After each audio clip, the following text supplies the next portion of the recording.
오늘은 어지럼증의 질환 중에 하나인 상륙증후군에 대해서 이야기를 드리겠고, 영어로는 이제 말대 데발크먼트 신드롬이라고 부르게 되고요. 운송수단인 배, 비행기, 자동차 등 장기간 움직임에 노출된 뒤에 육지에 내렸을 때도 움직임이 꺼지지 않고 몸이 흔들리는 듯한 감각이 계속되는 증후군을 의미합니다.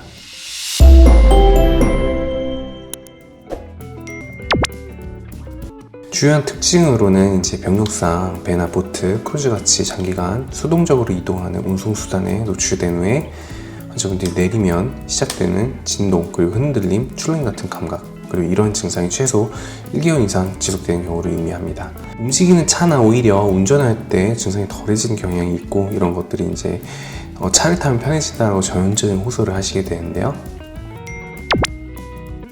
이주신경성 두통이라고 부르는 편두통과 연관성, 편두통이 있는 환자들의 그래서 이런 것들이 더 발생하기 쉬운 것으로 되어 있고, 그리고 중추신경계의 손의 적응 문제입니다. 보트 위에 반복적인 흔들림에 내가 적응이 된 다음에 육지로 돌아와도 이 학습된 흔들림에 적응해서 벗어나지 못하는 분들이 계시고요. 그리고 내부 모형의 이상이라는 기전도 있는데, 움직임을 예측하고 대처하는 뇌의 내부 모형이 잘 해제되지 못해서 지속적으로 흔들리는 느낌을 이어가는 그런 가설도 제시되고 있습니다. 시상이나 손의 전정신경로에 비정상적이 연결되어 있는데, 이런 것들이 과도하게 연결되거나 특정 내부위가 과흥분 상태일 경우에 이런 것들이 발생하기 쉽도록 되어 있습니다.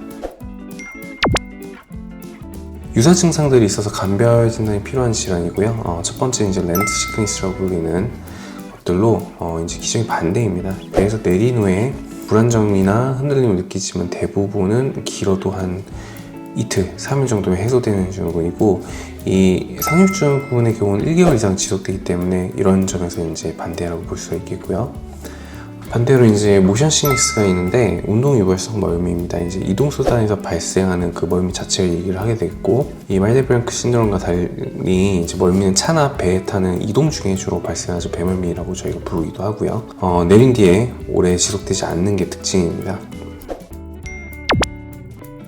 그리고 성별적으로 이제 여성분들에게 훨씬 많고, 발병 연령대는 아까 얘기 드렸듯이 40대, 50대에서 흔한 질환이고, 증상 양상은 흔들리거나 출렁이거나 기울어진 느낌 등의 비회전성 어지럼증, 그리고 운전 등 지속적인 외부 움직임이 있을 때 오히려 완화되는 경향을 보입니다. 정지 상태에서 다시 악화되고, 피로감, 집중저하, 불안, 우울 등이 동반될 수가 있겠고요. 유병률은 매우 적은 편이라고 보시면 되겠습니다.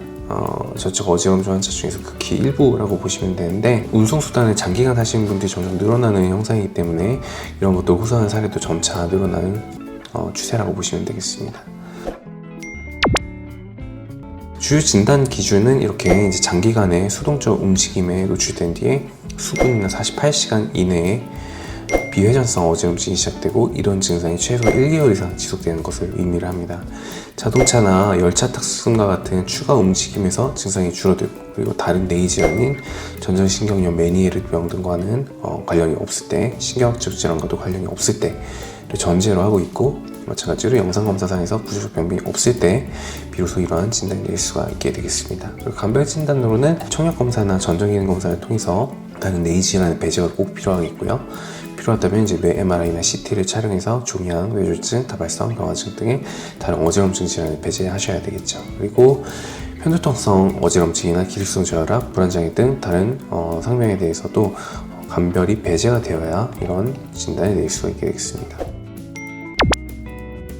약물 치료죠. 벤조다이아제핀계 약물로 중추소 전정 억제 효과를 해서 증상 완화를 시킬 수가 있겠고요. 필요하다면 이제 전정신경계와 편두통계와 함께 개선시킬 수 있는 항우울제나 한편두통 약제를 사용해서 해결을 해볼 수가 있겠고, 기본적으로 가장 핵심이 되는 치료는 저혈치료와 재적응 훈련인데, 이제 전정제약 치료를 통해서 시각과 전정의 적응 훈련, 감각 재통합 등을 통해서 중추신경계의 비정상적 적응 상태를 재조정하는 것이 필요하다라고 볼 수 있겠습니다. 옵토키네틱 시각적 전정 재훈련이 필요한데, 인공적인 시각자가 움직여서 특정 패턴에 맞춰서 뇌가 재정하도록 하는 기법도 보고된 바 있습니다. 그리고 물리치료나 운동 필요하겠죠.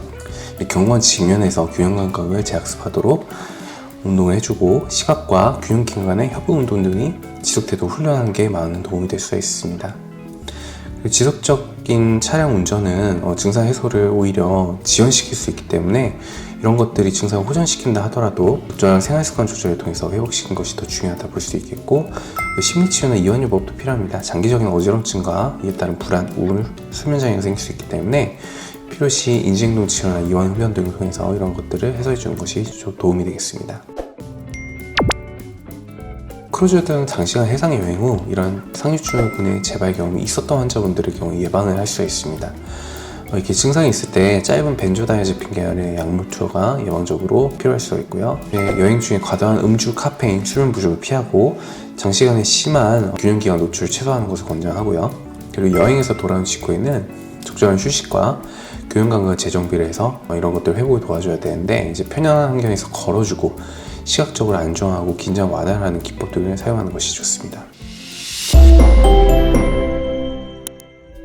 자, 결론적으로 이 상류증후군은 아직 환자 수가 많지 않고 질환 인지도도 낮아서 여러 가지 연구가 진행되는 질환입니다. 기본적으로 전정재활, 시각재활, 영상치료 등 다양한 방법을 접근하고 있기 때문에 많은 치료법과 예방법이 발생할 것으로 기대되는 질환이고요.